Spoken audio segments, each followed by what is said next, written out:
Në natën e Krishtlindjes, një milioner I vetmuar qanë në heshtje në një stol të mbuluar nga dëbora, I brejtur nga faji për humbjen e nënës së tij. Gjithçka ndryshon kur një djalë I vogël I afrohet dhe, me një gest të thjeshtë, I ofron t'i jap hua nënën e tij për një përqafim dhe një çokoladë të ngrohtë. Nga ky takim I papritur, një shans I ri për dashuri dhe përkatësi fillon të lindë. Nëse ky tregim ju tërhoqi vëmendjen, mos harroni të abonoheni në kanalin ton dhe na tregoni nga cili qytet na ndiqni.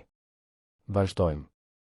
Ju premtoj se ky do të jetë tregimi më I bukur që keni dëgjuar ndonjëherë në jetën tuaj. Kapitulli Një nata e Krishtlindjeve në Tiranë kishte atë shkëlqimin e veçantë që vetëm kjo datë arrin t'ia sjellë qytetit.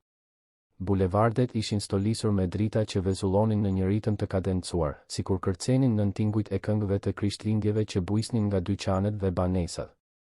Aroma e baklavas dhe çokoladës së nxehtë parfumoste ajrin, duke u përzier me aromën e pishës së pemëve të zbukuruara që stolisnin sheshet dhe parqet.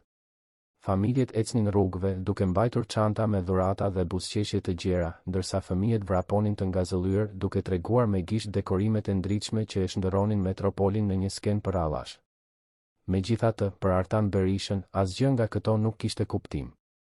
I ulur në një stol në parkun e madh të liçenit artificial, I mbështjell nga mjegulla e ftohtë e natës tiranase, ai vëzhgonte lëvizjen përreth sikur të ishte I ndarë nga bota me një mur të padukshëm.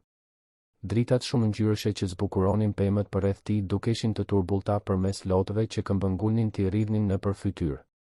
Ai nuk shqetësohej më t'i fshite. Nuk kishte njeri që ta gjykonte aty, në atë stol të mbuluar nga një shtresë e hollë vese që imitonte borën, në mes të një parku që, edhe në kremtim të plot, ofronte qoshe vetmije për çdo që kishte nevojë. Artani ishte 42 vjeç dhe kishte ndërtuar një perandori teknologjike të vlerësuar në qindra miliona lekë. Kompania e tij zhvillonte software të inteligjencës artificiale për korporata të mëdha, dhe emri I tij përmendej shpesh në revistat e biznesit si një nga sipërmarrësit më premtues të vendit. Kishte apartamente në lagje të njohura, makina të importuara, akses në qarqet më ekskluzive. Por atë natë, gjithë ajo pasuri dukej absolutisht e zbrazët, e padobishme, e parëndësishme përballë dhimbjes që e konsumonte për brenda. Disa orë më parë, ndërsa ishte në një takim me investitorë japonez që kishin udhëtuar enkas për të mbyllur një kontratë zgjerimi ndërkombëtar, celulari I tij kishte vibruar pa pushim. Ishin telefonata nga spitali amerikan. Artani e pa ekranin, e pa numrin, por nuk u përgjigj. Ishte në mes të një prezantimi vendimtar, me shifra të projektuara në mur dhe drejtues aziatik që analizonin çdo detaj të propozimit të tij. Ajo kontratë përfaqësonte hyrjen përfundimtare të kompanisë së tij në tregun aziatik, një ëndër 5 vjeçare që po bëhej realitet. Ai ja hoqi zërin celularit dhe vazhdoi të fliste për parashikimet e rritjes dhe kthimin e investimit. Kur takimi më në fund mbaroi, 2 orë më vonë, ai I telefonoi spitalit. Zëri I infermieres në anën tjetër të linjës ishte I butë, por I prerë. E ëma, zonja Liria, ishte ndarë nga jeta pak orë më parë, e vetme, në një shtrat spitali, ndërsa priste për të. Fraza I bëri jehon në mendjen e Artanit si një klithmë e mbytur. Ajo ishte ndarë nga jeta. E vetme. Duke pritur për të. Zonja Liria ishte gjithçka që I kishte mbetur nga familja. I ati ishte larguar kur ai ishte ende adoleshent dhe ëma e kishte rritur të birin e vetme, duke punuar si robaqepse në një atelje në lagjen e pazarit të ri. Ishin vite lufte, faturash të shtrënguara, sakrificash të heshtura që ai të mund të studionte në shkolla të mira dhe të kishte mundësi që ajo nuk I kishte pasur kurrë. Artanit I kujtoheshin duart me kallo të liris, gjithmonë të zëna me gjilpëra e copa, duke qepur uniforma shkolle, fustane festash, rroba fëmijësh. Ajo kur nuk ankoi, kur nuk shfaqte lodhje. Vetëm buzëqeshte kur ai kthehej nga shkolla dhe e pyeste si ja kishte kaluar ditën. Kur Artani filloi të përparonte në biznes, deshi t'ia shpërblente gjithë atë mund. I bleu një shtëpi komode në një lagje të qetë, punësoi një infermiere për ta shoqëruar kur shëndeti filloi t'i lëkundej, u sigurua që ajo të kishte sigurimin më të mirë shëndetësor në dispozicion. Por ajo që ai nuk I dha, dhe ajo që ajo donte më shumë, ishte koha. Prania. Vitet e fundit, vizitat e tij ishin bërë gjithnjë më të rralla, gjithmonë të justifikuara me takime urgjente, udhëtime biznesi, angazhime të pashmangshme. Liria kur nuk ankoi. Vetëm thoshte se e kuptonte, se ishte krenare për të, se ai po ndërtonte diçka të rëndësishme. Dhe tani ajo ishte larguar. E vetme. Duke pritur për të. Faji që ndjente Artani ishte si një peshë fizike në gjoks, një presion që ja vështirësonte çdo frymëmarrje. Ai kishte dalë nga spitali pasi kishte zgjidhur procedurat e nevojshme, duke refuzuar ofertën e miqve dhe kolegëve për ta shoqëruar. Nuk donte shoqëri. Nuk donte ngushëllime boshe. Hyri në makinë, i dha pa drejtim rrugëve të zbukuruara të Tiranës dhe përfundoi duke parkuar pranë parkut të liçenit. Eci deri te ai stol, u ul dhe i la lotët të rridhnin lirshëm. Parku ishte më pak i lëvizur në atë zonë, larg hyrjeve kryesore ku familjet mblidheshin për festime. Aty, mes pemëve të ndriçuara dhe tingujve të largët të qeshurave dhe muzikës së Krishtlindjeve, Artani qante për gjithçka që kishte humbur dhe për gjithçka që nuk mund ta kthente më kurrë. Qante për nënën që ishte larguar, për mundësinë e shpërdoruar për të qenë pranë saj, për përqafimet që nuk i kishte dhënë kurrë, për bisedat që nuk i kishte bërë kurrë. Qante për zbrazëtin që tani e banonte, një zbrazëti aq e thellë sa duke i aftë ta gëlltiste të tërin. Ishte atëherë kur një zë fëminor ia ndërpreu mendimet e zymta. Zotëri, po qani. Artani ngriti syt, i trembur. Përballë tij qëndronte një djalë i vogël që nuk duhej të ishte më shumë se 5 a 6 vjeç. Kishte veshur një xhupë të kuq leshi, xhinse dhe një kapele babagjyshi që i vari anash, duke i dhënë një pamje sa komike, aq edhe të adhurueshme. Sytë e tij ishin të mëdhenj e të zinj, plot me një kuriozitet të pafajshëm dhe një shqetësim të sinqert që vetëm fëmijët din ta shprehin pa filtra. Artani fshiu shpejt fytyrën me duar, duke u përpjekur të mblidhte veten, por lotët këmbëngulnin të vazhdonin të rridhnin. Po, ashtu është, u përgjigj ai, me zërin e ngjirur dhe të lodhur. Por nuk ke pse shqetësohesh. Pse po qani? Këmbënguli djali, duke u ulur në stol pranë tij pa kërkuar leje, sikur të ishte gjëja më e natyrshme në botë. Ke vrarë gjurin? Apo dikush u tregua i keq me ty? Artani nuk mundi të. Pëlqente të jepej hua kështu, tha ai, duke u përpjekur të mbante një ton të lehtë. Asaj nuk i bëhet vonë, u përgjigj djali me bindje. Ajo gjithmonë thot se duhet të kujdesemi për ata që janë të trishtuar. Eja me mua, ajo është aty afër. Do t'i pëlqesh. Para se Artani të mund të përgjigjej, një zë femëror bëri jehon nëpër park, i ngarkuar me shqetësim. Besi. Besi, ku je? Djali kërceu nga stoli dhe tundi dorën energjikisht. Këtu jam, mami. Jam këtu me një mik të ri. Një grua u shfaq mes pemëve, duke ecur me nxitim drejt tyre. Ajo kishte veshur një pallto të thjesht leshi bezh, xhinse dhe çizme të sheshta. Flokët e saj gështenji ishin të lidhur në një bisht kali gjysmë të shprishur, dhe fytyra e saj shprehte një përzierje lehtësimi dhe bezdje kur gjeti të birin. Kur sytë e saj u ndalën te Artani, ende i ulur në stol me sytë e kuq dhe të enjtur, shpreha e saj ndryshoi në shqetësim. Besi, sa herë të kam thënë të mos largohesh me vrap kështu? Tha ajo, duke kapur fort dorën e djalit. Më trembe. Më fal, mami, por pash që ky zotëria po qante dhe erdha të shija a ishte mirë. Ai tha se ka humbur nënën e tij sot. Gruaja e shikoi Artanin dhe për një çast të shkurtër diçka kaloi mes tyre. Një mirëkuptim i heshtur, një njohje e dhimbjes së përbashkët. Ajo e dinte se çdo të thoshte të humbisje dik. Ishte e shkruar në sytë e saj, në mënyrën se si shpreha e saj u zbut menjëherë. Më vjen shumë keq për humbjen tuaj, tha ajo, me zë të ulët dhe të sinqertë. E di sa e vështirë është. Faleminderit, u përgjigj Artani, duke u ngritur nga stoli. Djali juaj është shumë i sjellshëm. Më ofroi t'ju jepte hua për të më bërë të ndihem më mirë. Gruaja lëshoi një të qeshur të lehtë, por kishte butësi në vështrimin e saj kur pa të birin. Ai ka një zemër të madhe, tha ajo. Ndonjëherë shumë të madhe për të mirën e tij. Unë quhem Ana Gjoni, dhe ky uragani këtu është Besi. Artan Berisha, u përgjigj ai, duke i zgjatur dorën. Më falni që jam kështu. Nuk ishte qëllimi im të tërhiqja vëmendjen apo të shqetësoja njeri.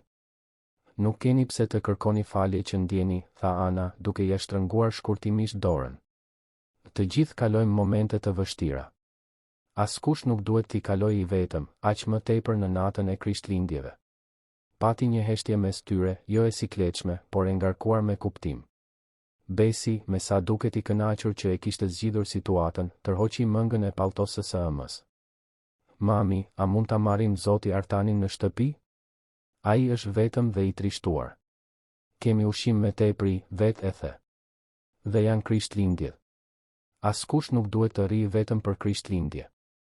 Ana e shikoi të birin, pastaj Artanin, qartësisht e ndarë mes maturisë së natyrshme të një nëne beqare dhe dhemshurisë që Besi e kishte trashëguar prej saj. Besi, zemër, nuk mund të ftojmë kështu të panjohur në shtëpi, filloi ajo, por Artani e ndërpreu butësisht. Gjithçka në rregull, e kuptoi plotësisht. Ju keni bërë shumë për mua vetëm me mirësinë tuaj. Do të jem mirë. Por edhe pse e thoshte këtë, Artani e dinte se ishte gënjeshtër. Nuk ishte mirë. Nuk do të ishte mirë për një kohë të gjatë. Perspektiva e kthimit në apartamentin e tij të zbrazët, e kalimit të natës vetëm duke përmbysur kujtime dhe duke u mbytur në faj, ishte pothuajse e padurueshme. Ana duhet të ketë parë diçka në shprehjen e tij, sepse ajo hezitoi duke parë përsëri të birin dhe pastaj sërish Artanin. Diçka në sytë e tij, ndoshta njohja e një dhimbjeje që ajo vetë e kishte përjetuar, e bëri të merrte një vendim. E di çfarë? Tha ajo butësisht. Besi ka të drejtë. Sot janë Krishtlindjet dhe askush nuk duhet të rrijë vetëm. Nëse dëshironi, vërtet kemi ushqim për më shumë se 3 persona në shtëpi. Asgjë shumë e sofistikuar, por është bërë me dashuri. Dhe mund t'ju garantoj se çokolata e nxehtë e Besit nuk është egzagerim. Është vërtet shumë e mirë. Artani e shikoi, i habitur. Kishte diçka në sinqeritetin e asaj ftese, në shqetësimin e vërtet në fytyrën e saj, që e preku thellë. Kishin kaluar vite që askush nuk ishte kujdesur për të si person, vetëm si sipërmarrës, si burim mundësish biznesi apo investimesh. Aty ishte një e panjohur që i ofronte diçka të thjeshtë dhe të çmuar, shoqëri njerëzore të sinqertë në një moment nevoje. Jeni e sigurt? Pyeti ai, ende hezitues. Nuk dua t'ju bezdis. Nuk është bezdi, u përgjigj Ana me një buzëqeshje të vogël. Ndonjëherë jeta na nxjerr njerëz në rrugë pikërisht kur kemi nevojë për ta. Ose kur ata kanë nevojë për ne. E jani. Banojmë vetëm pak bloqe larg prej këtu. Besi lëshoi një britm gëzimi dhe kapi dorën e lirë të Anës, pastaj zgjati dorën tjetër drejt Artanit. Eja, zoti Artan. Do ta shihni, mami im gatuan shumë mirë. Ajo ka bërë gjeldeti të pjekur, përshesh, sallatë ruse dhe madje edhe baklava për ëmbëlsirë. Artani, ende gjysmë i trullosur nga ndryshimi i papritur i natës së tij të vetmuar, pranoi dorën e vogël të djalit dhe u la të udhëhiqej prej tyre. Ndërsa ecnin rrugëve të ndriçuara të lagjes, duke kaluar pranë shtëpive të zbukuruara dhe familjeve të mbledhura, ai pyeste veten se si kishte përfunduar aty, duke ndjekur një nën beqare dhe djalin e saj të vogël drejt një apartamenti të panjohur. Por për një arsye që nuk arrinte ta shpjegonte plotësisht, kjo i dukej gjëja e duhur. I dukej vendi ku duhej të ishte atë natë. Pallati ku banonte Ana ndodhej në një rrugë të qetë, në një ndërtesë modeste por të mirë mbajtur. Ashensori ishte i vogël dhe i vjetër, me pasqyra në mure dhe një erë të lehtë detergjentësh.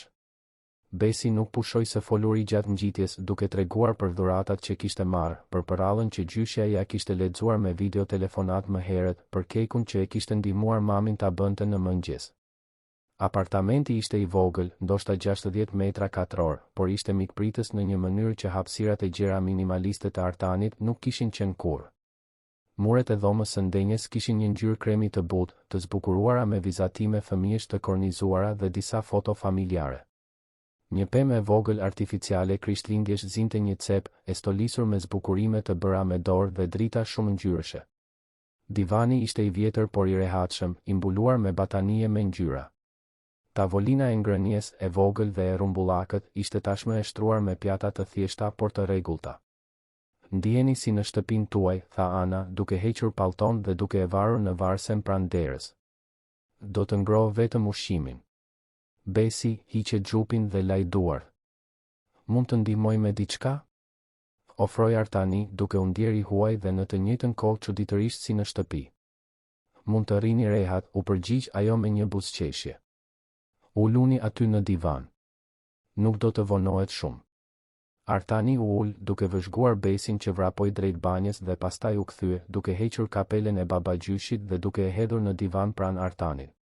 Djali pastaj mori një libër me përralla nga rafti dhe u ngjit në divan, duke u ulur pranë tij me një natyrshmëri çarmatose. "Do që të lexoj?" pyeti Besi, duke hapur librin. "Unë ende po mësoj, por di të lexoj disa fjalë." "Do të më pëlqente shumë ta dëgjoja, përgjigj Artani dhe për herë të parë në atë ditë të tmerrshme, ndjeu diçka të ngjashme me paqen që filloi t'i vendosej në gjoks. Ndërsa Besi lexonte me përpjekje të përqendruar, duke u penguar në disa fjalë dhe duke kërkuar ndihmë me të tjerat, Ana shkonte e vinte mes kuzhinës dhe dhomës së ndenjes, duke sjell pjata, duke rregulluar gjëra. Duke krijuar një atmosferë shtëpie që Artani nuk e kishte përjetuar prej vitesh. Aroma e ushqimit të gatuar në shtëpi mbushte apartamentin, duke u përzier me aromën e lehtë të pishës së pemës së Krishtlindjeve. Kur më në fund u ulën në tryez për të ngrënë, Artani e gjeti veten të rrethuar nga një thjeshtësi që ishte njëkohësisht e çuditshme dhe thellësisht ngushëlluese. Ushqimi ishte i shijshëm, i përgatitur me kujdes dhe dashuri. Besi fliste pa pushim, duke treguar histori nga shkolla, për miq, për filmat vizatimor që i pëlqente të shite. Ana dëgjonte me vëmendje, bënte pyetje, qeshte me shakat pa krip të birit. Dhe Artani, për herë të parë pas shumë kohësh, thjesht ekzistonte në atë moment, pa menduar për takime, kontrata, shifra fitimi apo zgjerim tregjesh. Gjatë ëmbëlsirës, Besi e pyeti Artanin nëse i pëlqenin përrallat, dhe para se ai të mund të përgjigjej plotësisht, djali tashmë po sillte një pirg me libra. Ana kërkoi falje për entuziazmin e të birit, por Artani vetëm buzëqeshi dhe tha se gjithçka ishte në rregull. Më shumë se kaq, ishte pikërisht ajo që i duhej. Ana lexoi përrall pas përralle, duke u dhënë zëra të ndryshëm secilit personazh, duke e bërë Besin të qeshte me interpretimet e saj të egzageruara. Artani e gjeti veten duke qeshur gjithashtu, një e qeshur e sinqert që dukej se vinte nga një vend brenda tij që ishte në gjumë prej vitesh. Dhe kur Besi më në fund filloi të dremiste mes tyre të dyve në divan, me kokën të mbështetur në krahun e Artanit me besimin absolut që vetëm fëmijët kanë, ai ndjeu një emocion të thellë dhe të papërcaktueshëm t'i pushtonte gjoksin. Ana e çoi të birin në dhomë me kujdes dhe kur u kthye, e gjeti Artanin duke parë përreth apartamentit me një shprehje mendimtare. "Keni një shtëpi shumë të bukur," tha ai me zë të ulët. "Nuk ka të bëjë me madhësinë apo luksin. Ka të bëjë me atë që ndjen këtu brenda." Kishin kaluar shumë kohë që nuk e kisha ndjer këtë. Ana u ul në koltukun përballë tij dhe për një moment të gjatë, ata vetëm u pan. Kishte kaq shumë të pathëna në atë heshtje, kaq shumë histori dhimbjeje dhe rindërtimi që secili mbante me vete. "E di se çdo të thotë të humbasësh dikë të rëndësishëm," tha ajo më në fund. "Burri im u nda nga jeta 3 vjet më parë. Ishte e vështirë. Ende është, ndonjëherë. Por mëson të vazhdosh, veçanërisht kur ke dikë që varet prej teje, siç varet Besi prej meje." Ai më mbajti në këmbë kur gjithçka që doja ishte të shembesha. "Më vjen keq për humbjen tuaj," tha Artani. "Dhe faleminderit për gjithçka. Që më mikpritet, që më treguat se ende ekziston mirësi e sinqert në botë. E kisha harruar këtë. Ndonjëherë humbasim rrugën," u përgjigj ajo butësisht. "Por gjithmonë ka një rrugë kthimi, nëse jemi të gatshëm ta kërkojmë." Ishte vonë kur Artani më në fund u ngrit për të ikur. Ana këmbënguli t'i paketonte një copë baklava për ta marrë me vete, dhe ai e pranoi me një buzëqeshje. Në derën e apartamentit pati një moment hezitimi. "Do të doja të mbanim kontakte," tha Artani. "Nëse nuk ju bezdis. Nuk kam shumë njerëz në jetën time me të cilët mund të flas vërtet. Dhe sot ju dhe Besi më dhatë diçka që nuk e dija se kisha kaq shumë nevojë." "Edhe unë do të doja," u përgjigj Ana dhe shkëmbyen numrat e telefonit. Kur Artani doli nga pallati dhe eci drejt makinës së tij, nata e Krishtlindjeve ende shkëlqente rreth tij, por tani dritat dukeshin pak më pak të largëta, pak më pak të parëndësishme. Ende e ndjente dhimbjen e humbjes, faji ende e brengoste për brenda, por tani kishte edhe diçka tjetër. Një shkëndije e vogël e diçkaje që nuk arrinte ta emërtonte plotësisht. Shpresë, ndoshta. Ose mundësia e një rifillimi. Ose thjesht kujtimi se, edhe në momentet më të errëta, mirësia njerëzore ende ekziston dhe mund të na arrijë kur më pak e presim. Kapitulli 2. Ditët pas natës së Krishtlindjeve ishin më të vështirat që Artani kishte përjetuar ndonjëherë në jetën e tij si i rritur. Mëngjesi I pasardhës solli me vete realitetin brutal që ai kishte arritur ta shtynte për disa orë në shoqërinë e anës dhe besit. Kishte procedura për t'u ndjekur, vendime për t'u marrë, njerëz për t'u njoftuar. Varrimi I zonjës Liria duhej organizuar dhe Artani e gjeti veten të zhytur në një sekuencë të pafund me telefonatash, dokumentesh dhe bisedash me punonjës të agjencive funerale që flisnin me tone të ulta e respektuese për arkivole, lule dhe ceremoni. Ai I kreu të gjitha në mënyrë automatike, sikur po drejtonte një takim biznesi veçanërisht të vështirë. Zgjodhi arkivolin e drurit të arrës që nëna e tij do ta kishte konsideruar shumë të bukur dhe shumë të shtrenjtë. Zgjodhi kurora me zambak të bardhë, lulet e saj të preferuara. Shkroi një tekst për nekrologjinë që do të botohej në gazeta, çdo fjalë peshonte tonelata në gjoksin e tij. I organizoi të gjitha me efikasitetin e ftohtë të dikujt që ishte mësuar të zgjidhte probleme komplekse, por për brenda ishte I copëtuar. Pritja u bë 2 ditë pas Krishtlindjeve në një kapele modeste në periferi të Tiranës. Erdhën disa fqinjë të zonjës Liria, kolegë nga ateljeja e vjetër ku ajo kishte punuar, infermierja që e shoqëronte muajt e fundit. Artani I përshëndeti të gjithë, falenderoi për ngushëllimet, dëgjoi histori për nënën e tij që e bën të kuptonte sa shumë ishte larguar prej saj vitet e fundit. Një zonjë e moshuar që kishte qenë mike e Liris për dekada, I mbajti duart fort dhe I tha me lot në sy se nëna e tij gjithmonë fliste për të me krenari të pamas, se u tregonte të gjitha shoqeve fotot e tij në revistat e biznesit. Se thoshte se ishte shumë e lumtur që ai kishte realizuar kaq shumë ëndra. Ato fjalë, të thëna me aq dashuri, e pren Artanin si te e të mprehta. Nëna e tij ishte krenare për të, por ai e kishte lënë të vdiste e vetme. I gjithë suksesi I botës nuk e kompensonte atë mungesë finale. Gjatë pritjes, celulari I tij vibroi disa herë. Mesazhe nga kolegë pune që shprenin ngushëllime formale, kujtesa për takime që duheshin riplanifikuar, e maile urgjente nga klientë. Artani I injoroi të gjitha. Por pati një mesazh që I tërhoqi vëmendjen. Ishte nga Ana. Mesazhi ishte I thjeshtë, I drejt për drejt, pa dredha apo formalitete të tepruara. Thjesht shkruante: "Përshëndetje Artan, unë dhe Besi po mendojmë për ty, e di që këto ditë duhet të jenë shumë të vështira. Nëse ke nevojë për shoqëri apo thjesht për dikë me të cilin të flasësh, ne jemi këtu. Pa presion, pa detyrim. Thjesht dije se nuk je vetëm." Bashkëngjitur me mesazhin ishte një foto e një vizatimi që kishte bërë Besi. Ishte një imazh plot ngjyra dhe fëminor I 3 njerëzve të kapur për dore në një qiell me yje. Njëri prej tyre kishte flokë të zinj dhe mbante kostum, tjetri mbante një fustan dhe kishte flokë të gjatë, dhe I treti ishte I vogël dhe mbante një kapele babagjyshi. Në krye të vizatimit me shkronja të mëdha e të Shtrembra, shkruaj, për Zoti Artanin që ishte I trishtuar. Artani e shikoi atë vizatim për një kohë të gjatë, I ulur në një nga karriget e kapeles, ndërsa rreth tij njerëzit bisedonin me zë të ulët. Diçka brenda tij lëvizi, si një derë e mbyllur prej vitesh që më në fund po hapej. Shkroi një përgjigje, e fshiu, e shkroi përsëri dhe më në fund e dërgoi: "Faleminderit. Nga zemra. Ky vizatim do të thotë më shumë për mua se sa mund ta imagjinoni. Kur të kaloj gjithë kjo, do të doja shumë t'ju shija përsëri." Përgjigjja erdhi disa minuta më vonë: "Kurdo që të duash. Ne jemi këtu." Në ditët që pasuan, ndërsa Artani përballej me detyrën e dhimbshme të zbrazjes së shtëpisë ku kishte jetuar nëna e tij, ai mbajti kontakte të vazhdueshme me anën. Nuk ishin biseda të gjata apo të thella fillimisht, vetëm shkëmbime të vogla mesazhesh që shërbenin si spiranca normaliteti në mes të kaosit emocional. Ajo I dërgonte foto të përditshmërisë me Besin, lajme të vogla për gjëra të thjeshta, pyetje se si po ndihej. Ai përgjigjej kur mundte, gjithmonë mirënjohës për atë prani diskrete por të vazhdueshme. Shtëpia e zonjës Liria ndodhej në një lagje të qetë banimi, dhe çdo dhomë ishte e mbushur me kujtime që e sulmonin Artanin si valë të dhunshme. Dhoma e ndenjes me divanin ku ai bënte detyrat e shtëpisë ndërsa nëna e tij qepte deri vonë. Kuzhina e vogël ku ajo përgatiste darkën dhe bisedonte me të përditën.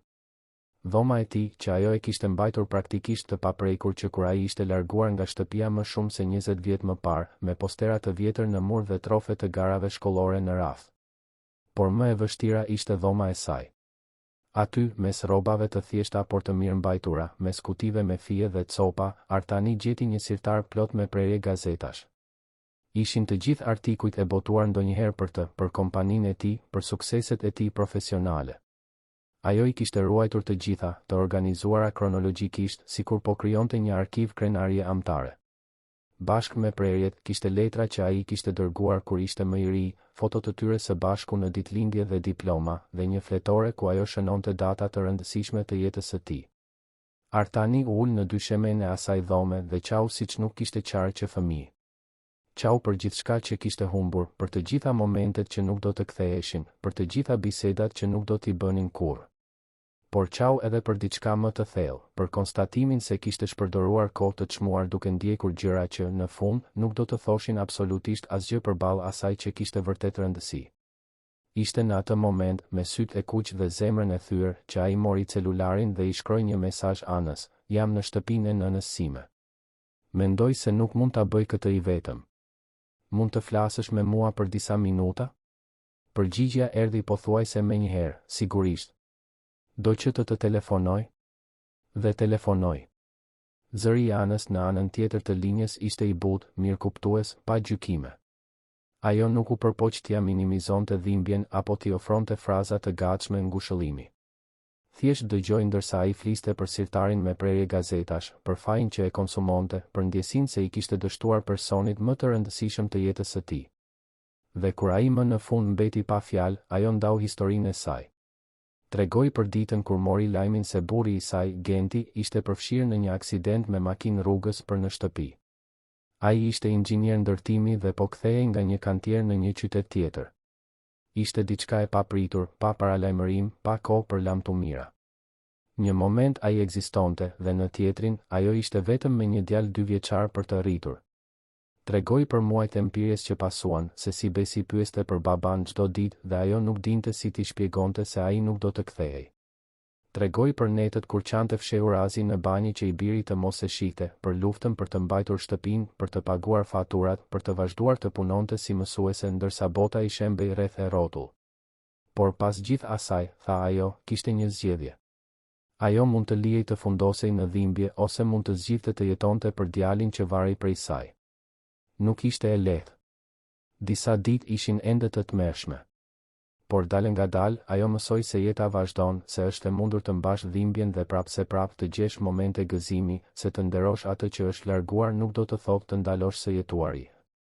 Por të jetosh në një mënyrë që do ta bënte atë person të ndihej krenar. Artani dëgjoi gjithçka në heshtje, duke thithur çdo fjalë sikur të ishin ilaçe për një plagë të hapur. Kur ajo mbaroi së foluri, ai tha, me zërin e ngjirur nga emocioni: "Si arrin të jesh kaq e fortë?" "Nuk është forcë," u përgjigj ajo butësisht. "Është zgjedhje. Çdo ditë unë zgjedh të vazhdoj.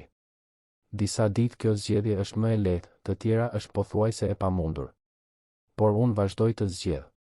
Dhe edhe ti mund ta bësh këtë, Artan. Nëna jote nuk do të donte që ti të humbisje në faj. Ajo do të donte që ti të jetoje, të ishe i lumtur." Ajo bisedë zgjati më shumë se 2 orë. Kur më në fund u përshëndetën, Artani u ndje pak më i lehtë, sikur një pjesë e peshës dërmuese që mbante ishte ndarë dhe, për rrjedhoj, ishte zvogëluar.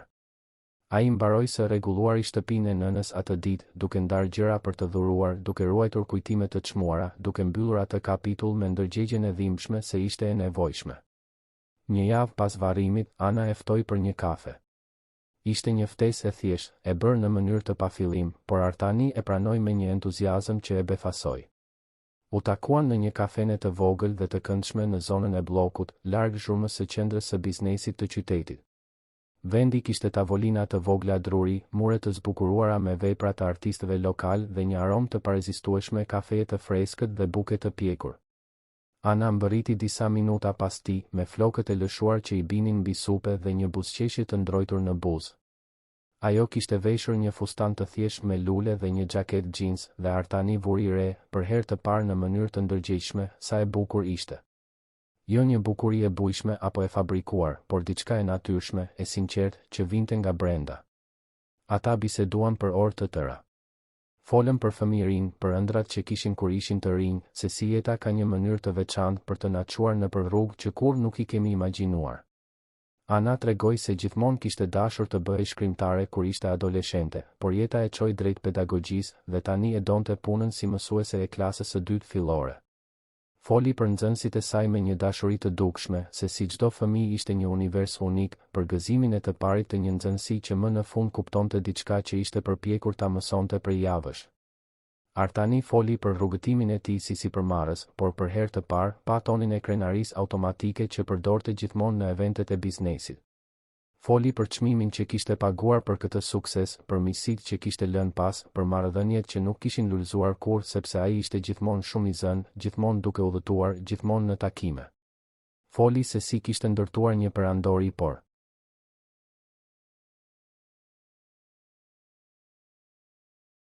kishte harruar të ndërtonte një jetë. Pati momente heshtjeje mes tyre, por nuk ishin të sikletshme. Ishin pauza të natyrshme, frymëmarrje në një bisedë që rrifte me lehtësi befasuese. Dhe pati edhe momente të qeshurash, veçanërisht kur Ana tregoi histori qesharake të Besit dhe pyetjeve të tij të pamundura për t'u përgjigjur. Ose kur Artani pranoi se nuk dinte të bënte as edhe një vezë të skuqur dhe mbijetonte kryesisht me ushqim restoranti dhe dërgesa. Kur më në fund dolën nga kafeneja, tashmë po errej. Artani këmbënguli ta shoqëronte deri në shtëpi dhe ata ecën rrugëve të ndriçuara të Tiranës, duke biseduar për gjëra të rastësishme dhe ndonjëherë thjesht duke shijuar heshtjen e rehatshme mes tyre. Kur arritën te pallati i saj, pati një moment hezitimi në lamtumir. Më pëlqeu shumë sot, tha Artani, me duart në xhepat e pantallonave, duke u ndier çuditërisht si një adoleshent nervoz në takimin e parë. Edhe mua, u përgjigj Ana, duke buzëqeshur. Je një shoqëri shumë e mirë, Artan. Dhe shpresoj ta dish se mund të mbështetesh tek unë sa herë që ke nevojë të flasësh apo thjesht nuk do të jesh vetëm. Mund të ngjitem të shoh Besin? Pyeti ai impulsivisht. Doja ta falenderoja personalisht për vizatimin. Do të thoshte shumë për mua. Ana u duke habitur por e lumtur me kërkesën dhe tundi kokën në shenjë pohimi. U ngjitën së bashku dhe kur ajo hapi derën e apartamentit, Besi vrapoi drejt saj dhe e përqafoi, pastaj e shikoi Artanin me sytë e zgurdulluar nga habia dhe gëzimi. Zoti Artan, ke ardhur të na vizitosh. Thiri djali dhe para se Artani të mund të përgjigjej, Besi tashmë po e tërhiqte nga dora, duke e çuar drejt dhomës së ndenjes. Eja shi, kam bërë një vizatim tjetër për ty, ky ka dinosaur. Artani kaloi 2 orët e ardhshme aty, duke luajtur me Besin, duke dëgjuar historitë e tij për shkollën, duke parë lodrat e tij të preferuara. Ana përgatiti darkën dhe përsëri ata u ulën së bashku në tryezë dhe përsëri Artani ndjeu atë ndjesë ngushëlluese të përkatësisë që po fillonte të bëhej e varur. Ishte kaq ndryshe nga jeta e tij e mëparshme, kaq larg darkave të biznesit në restorante të shtrenjta ku flitej për shifra dhe strategji. Aty, në thjeshtësinë e atij apartamenti të vogël, me një grua që punonte si mësuese dhe një djalë që adhuronte dinosaurët dhe historitë e superheronjve, ai po gjente diçka që e kishte kërkuar gjithë jetën pa e ditur. Kur Besi ra në gjumë përsëri në divan, Ana e çoi në dhomë dhe u kthye, duke gjetur Artanin që shikonte fotot në mur. Kishte shumë të Besit në mosha të ndryshme, disa të Anës me njerëz që me siguri ishin prindërit e saj. Dhe disa të një burri zeshkan me një buzëqeshje të gjerë pranë Anës dhe një Besi foshnjë. Ky është Genti, tha Ana butësisht, duke u afruar. Burri im. Ai ishte një person i mrekullueshëm. Punonte shumë, ashtu si ti, shtoi ajo me një buzëqeshje të trishtuar. Por e donte të ishte në shtëpi. Gjithmonë thoshte se puna ishte vetëm punë, por familja ishte jetë. Ndonjëherë pyes veten nëse e dinte se nuk do të kishte shumë kohë. Nëse prandaj e shijonte çdo moment sikur të ishte i fundit.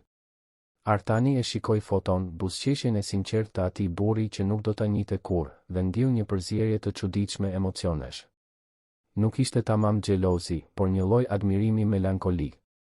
Ai burr kishte pasur atë që Artani sapo po fillonte të kuptonte se donte, një familje, një shtëpi, dashuri të vërtetë. Ai ishte me fat që ju kishte juve dhe Besin, tha Artani më në fund. Ne ishim me fat që e kishim atë, korrigjoi Ana butësisht. Dhe unë zgjedh të besoj se ai do të ishte i lumtur të dinte se ne vazhdojmë të jetojmë, se vazhdojmë të gjejmë momente gëzimi. Jeta nuk mbaroi kur ai u largua. Ishte ndryshe, më e vështirë në shumë aspekte, por ende ia vlen të jetohet. Ajo u kthye për ta parë Artanin drejtë në sy dhe kishte diçka intensive në atë vështrim, diçka që ja bëri zemrën të rritë më shpejt. Dhe ti gjithashtu meriton të jetosh, Artan.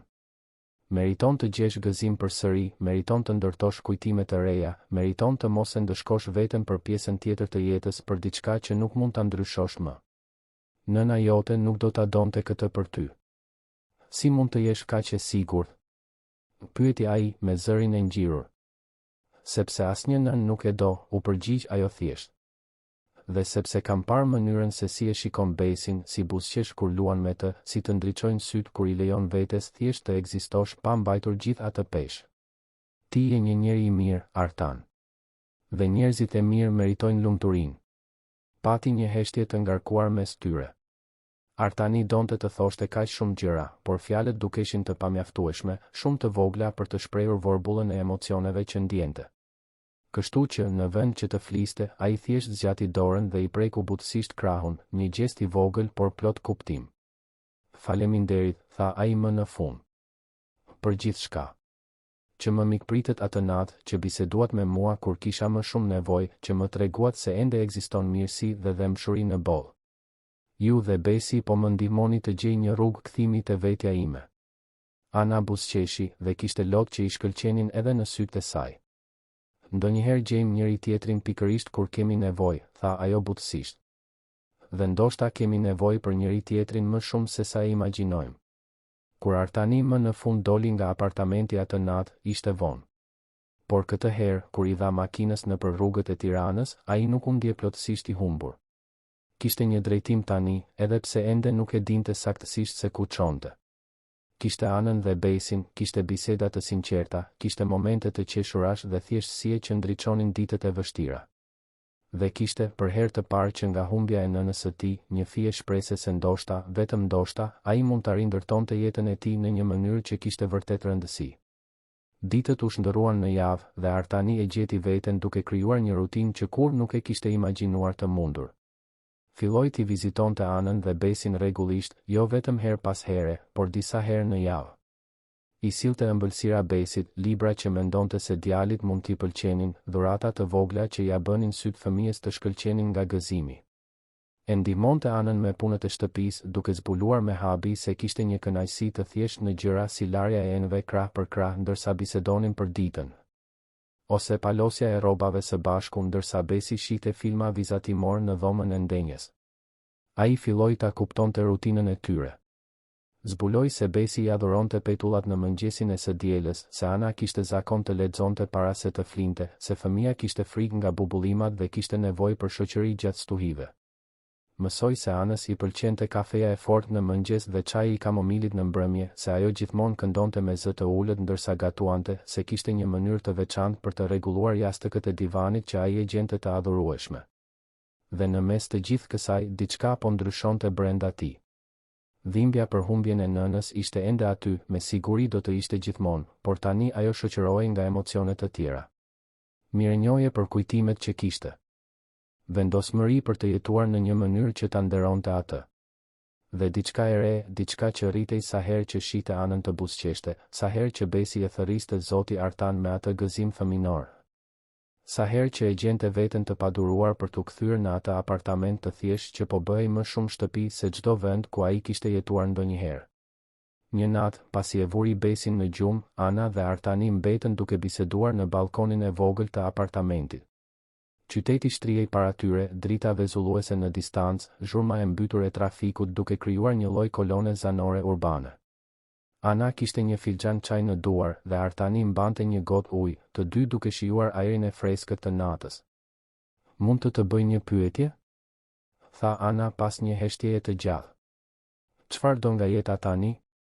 Jo çfarë mendon se duhet të duash, apo çfarë presin të tjerët nga ti, çfarë do t'i vërtet? Artani mendoi për një moment të gjatë para se të përgjigjej. Ishte një pyetje që ja kishte bërë vetes javët e fundit, por që ende nuk kishte guxim ta përgjigjej plotësisht, as për veten e tij.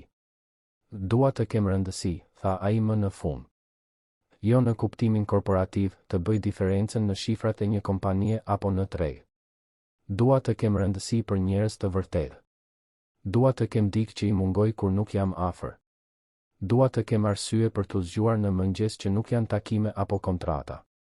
Dua të ndërtoj kujtime që vërtet vlejnë diçka. Dua, hezitoi ai, pastaj vazhdoi më ullët, dua t'i përkas një vendi.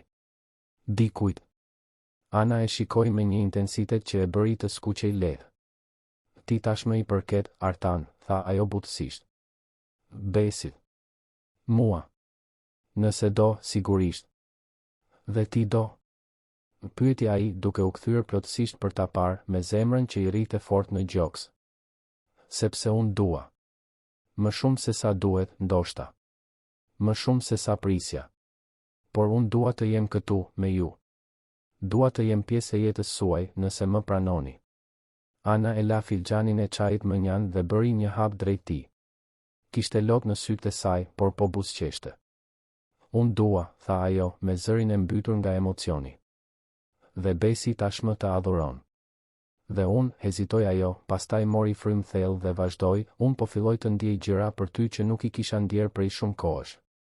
Dhe kjo më tremb, por gjithashtu më bën të lumtur. Sepse nuk mendoja se do të mund të ndjeja kështu përsëri.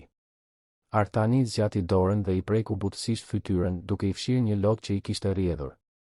Edhe unë jam i trembur, pranoi ai. Por për herë të parë pas shumë kohësh, jam i trembur në një mënyrë të mirë. Jam i trembur se mos e humbas këtë, se mos e prish gjithçka, se mos nuk jam mjaftueshëm i mirë për ju. Por jam i gatshëm të provoj, nëse je edhe ti. Ana ja mbuloi dorën me të sajën, duke e shtypur kundër fytyrës së saj. Jam e gatshme, pëshpëriti ajo. Dhe atëherë, nën qiellin me yje të Tiranës, të rrethuar nga zhurma e largët e qytetit që nuk fle kur, ata u puthën. Ishte një puthje e butë, e ngarkuar me premtime të pathëna, me shpresa të përbashkëta, me dy zemra të plagosura që gjenin shërim të njëra tjetra. Dhe kur më në fund u ndan, të dy po qanin dhe po buzëqeshnin në të njëjtën kohë, sepse e dinin se diçka kishte ndryshuar në mënyrë të pakthyeshme mes tyre, diçka e bukur dhe e frikshme dhe absolutisht e drejtë. Kapitulli 3 javët që pasuan atë puthje në balkon ishin të një intensiteti emocional që Artani nuk e kishte përjetuar kur më parë. Ishte sikur po i zbulonte botën përmes syve të rinj, duke mësuar të jetonte në një mënyrë krejtësisht të ndryshme nga ajo që kishte njohur gjatë 20 viteve të fundit të jetës së tij. Dhe me këtë rizbulim vinin ndryshime, disa të vogla e delikate, të tjera të thella e revolucionare. Ndryshimi i parë i madh ndodhi në kompaninë e tij. Artani thiri një mbledhje të jashtëzakonshme me ortakët dhe drejtorët e tij, diçka që ai rrallë e bënte pa një agjendë specifike për zgjerim apo kontrata të reja. Kur të gjithë u mblodhen në sallën e konferencave, me shprehjet e tyre kurioze dhe lehtësisht të shqetësuara, Artani njoftoi se po tërhiqej nga menaxhimi operacional i kompanisë. Jo plotësisht, sqaroi ai përballë fytyrave të shokuara rreth tryezës, por në mënyrë domethënëse. Ai do të mbetej si kryetari i bordit dhe do të ruante pjesëmarrjen aksionere, por do t'i delegonte vendimet e përditshme ekipit të drejtorëve që ai vetë i kishte trajnuar dhe përgatitur gjatë viteve. Reagimi ishte i përzier. Disa ortak shprehen shqetësim për ndikimin e këtij vendimi në biznes, të tjerë pyetën nëse ai po kalonte ndonjë lloj krize. Artani dëgjoi gjithçka me durim dhe pastaj shpjegoi me një sinqeritet që i befasoi të gjithë në sallë, se kishte humbur nënën e tij së fundmi dhe se ajo humbje e kishte bërë të rimendonte prioritetet e tij. Ai kishte ndërtuar një kompani të suksesshme, kishte arritur objektiva që shumë do t'i konsideronin të pamundura, por në proces kishte humbur diçka thelbësore, humanizmin e tij, lidhjet e tij, aftësinë e tij për të jetuar thjesht. Pati një heshtje të rëndë në sallë kur ai mbaroi së foluri. Pastaj Besniku, ortaku i tij më i vjetër dhe mik që nga koha e fakultetit, ishte i pari që reagoi. U ngrit, eci drejt Artanit dhe e përqafoi, diçka që nuk e kishin bërë kurrë në të gjithë vitet e partneritetit profesional. Po bën gjën e duhur, tha Besniku, me zërin e ngjirur. Të kam parë të humbasësh këto vitet e fundit, të shndërrohesh në një makinë pune. Dhe e pranoj se edhe unë kam humbur. Ndoshta të gjithë ne duhet të mësojmë nga kjo. Ajo mbledhje përfundoi në mënyrë të papritur, me disa drejtorë që ndan historitë e tyre të sakrificave personale në emër të punës, të fëmijëve që ishin rritur pa i njohur mirë, të martesave që gati ishin fundosur për shkak të orëve të tepërta në zyrë. Dhe kur Artani doli nga ajo sallë, ai e dinte se kishte marrë vendimin e duhur. Kompania do të vazhdonte të funksiononte, ndoshta edhe më mirë pa praninë e tij të vazhdueshme dhe kontrolluese. dhe ai më në fund do të kishte kohë për të jetuar. Ndryshimi i dytë i madh ishte në rutinën e tij personale. Artani shiti apartamentin e tij luksos në një nga lagjet më të shtrenjta të Tiranës, atë hapësirë minimaliste dhe të ftohtë që më shumë i ngjante një ekspozite reviste dekorimi sesa një shtëpie. Shiti gjithashtu 2 nga 3 makinat që zotëronte, duke mbajtur vetëm një automjet praktik dhe diskret. Anuloi antarësimet në klube ekskluzive që rradhi frekuentonte dhe dhuroi rroba firmato që nuk do t'i vishte më kurrë.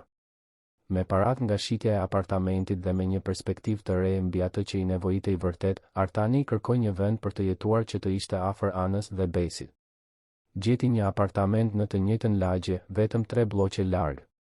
Ishte më i vogël se çdo vend ku ai kishte jetuar ndonjëherë në jetën e tij si i rritur, por kishte diçka që hapësirat e tjera nuk e kishin pasur kurrë, potencialin për t'u bërë një shtëpi.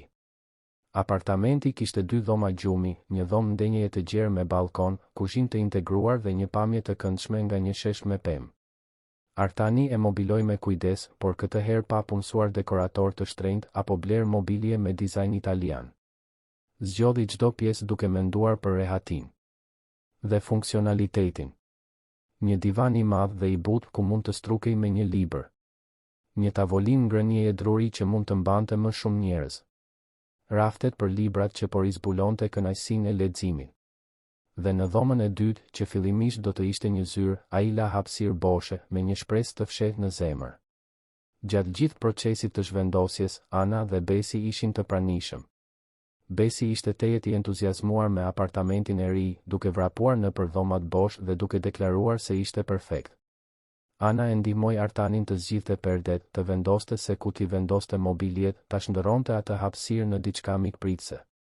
Dhe kishte një intimitet në rritje mes tyre në çdo gjest të përbashkët, në çdo vendim të marrë së bashku. Ata ende nuk e kishin përcaktuar zyrtarisht se çfarë ishin për njëri tjetrin. Kishte puthje të vjedhura kur Besi nuk shikonte, duar të ndërthurura gjatë shëtitjeve të natës, për qafime që zgjasnin pak më shumë se sa do të ishte e përshtatshme mes miq të thjeshtë. Por kishte edhe hezitim, veçanërisht nga ana e Anës, e cila mbante frikën e kuptueshme për t'ju dorëzuar plotësisht diçka e të re, pas kaq shumë kohësh duke mbrojtur zemrën e saj. Artani e respektonte këtë kohë, këtë nevojë për të ecur ngadalë. Ai vetë po lundronte në ujëra të panjohura, duke mësuar të lidhej në mënyrë të sinqertë pas vitesh i fokusuar vetëm në transaksione dhe negociata. Dhe Besi, në pafajësinë e tij fëminore, po e përshpejtonte natyrshëm procesin pa e kuptuar fare. Djali e kishte adoptuar Artanin në një mënyrë krejtësisht çarmatose. Filloi të kërkonte që zoti Artan ta çonte në park, donte t'i tregonte vizatimet e tij të reja, kërkonte që ai t'i lexonte përralla para gjumit. Ana vëzhgonte gjithçka me një përzierje gëzimi dhe shqetësimi, qartësisht e prekur nga lidhja mes të dyve, por gjithashtu mbrojtëse ndaj të birit. Duke pasur frikë se ai do të lidhej shumë dhe do të përfundonte i lënduar nëse gjërat nuk do të shkonin mirë. Një ditë, rreth 2 muaj pas asaj krishtlindjeje të parë, Besi bëri një pyetje që ndryshoi gjithçka. Ata ishin të 3 në apartamentin e ri të Artanit, duke ndihmuar për të organizuar librat në rafte, kur djali ndaloi atë që po bënte dhe e shikoi Artanin me atë seriozitet çarmatosës që ndonjëherë i pushtonte fytyrën e tij të re. Zoti Artan, a të pëlqen mami im? Pyeti ai drejt për drejt, pa dredha. Anës i mbeti në fyt kafeja që po pinte dhe Artani ndjeu fytyrën t'i nxehej. Por ai nuk e shmangu vështrimin e djalit. Nëse kishte diçka që kishte mësuar nga Besi, ishte se sinqeriteti ishte e vetmja përgjigje e mundshme për pyetje të sinqerta. Po, Besi, më pëlqen shumë mami yt, u përgjigj ai me qetësi. Ajo është një person i mrekullueshëm. Dhe mua më pëlqen gjithashtu? Vazhdoi Besi, sikur po kryente një marrje në pyetje. Shumë, konfirmoi Artani, një buzëqeshje e pavullnetshme duke i dalë në buzë. Ti je një nga miqt më të mirë që kam pasur ndonjëherë. Besi e përpunoi këtë informacion për një moment, pastaj tundi kokën i kënaqur. Atëherë ti mund të jesh babi im Artan, deklaroi ai, sikur të ishte përfundimi më logjik në botë. Unë kam pasur një baba më parë, babin Genti. Mami thot se ai është në qiell tani, duke u kujdesur për mua prej andej. Por unë mund të kem 2 baballar, apo jo? Një në qiell dhe një këtu. Dhe ti mund të jesh ai këtu. Heshtja që pasoi ishte e rëndë dhe e ngarkuar me emocion. Anës i rridhnin lot në përfytyr dhe Artani ndjeu fytin t'i shtrëngoi. Ai u gjunjëzua para Besit duke u vendosur në nivelin e syve të djalit. Do të ishte një nder i madh të isha babi yt Artan, tha ai me zërin e mbytur. Nëse mami yt pajtohet, sigurisht.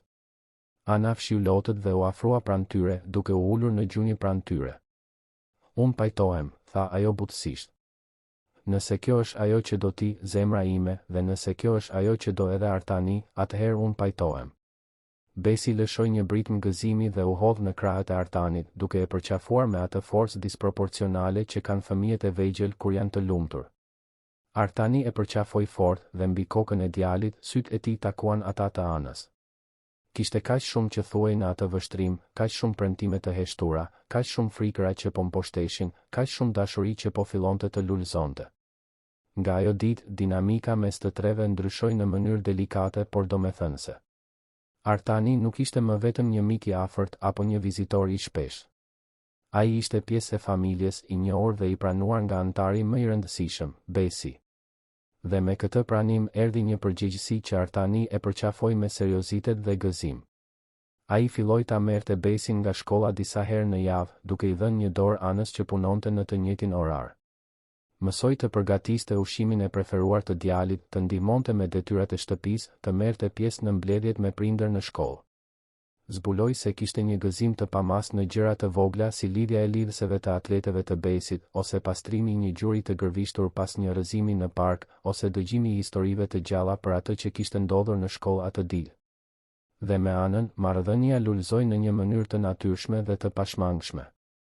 Ata u bën partner në kuptimin e vërtet të fjalës, duke ndarë përgjegjësitë, duke mbështetur njëri tjetrin, duke ndërtuar së bashku një rutinë që funksiononte. Artani mësoi të gatuante me të, duke zbuluar se kishte një kënaqësi meditative në prerjen e perimeve krah për krah ndërsa bisedonin për ditën.